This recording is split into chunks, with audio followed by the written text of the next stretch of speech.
Why are my Schefflera plant leaves turning brown and falling off? And of course, that Schefflera is going to be a house plant for the most part. Right? Yeah, if I've actually had one that did that. Oh, good. I did, yeah, I knew what I was doing to it. And I was like, you know, it's just gotten too tall and I don't like it, it's too heavy.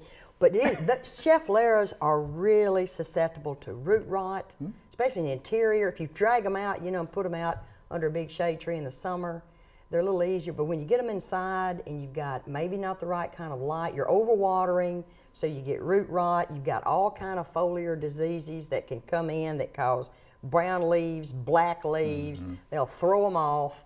And so, you know, you need to, I guess, one of the main things, and you can treat them, you know, but that's kind of hard to do inside. Yes, so indoors, the best thing in the beginning is to maintain that plant as healthy as you can. Get it in the right light situation. Don't overwater because you'll give it the root rot, and one of the first symptoms of that is wilting and throwing of leaves when that happens.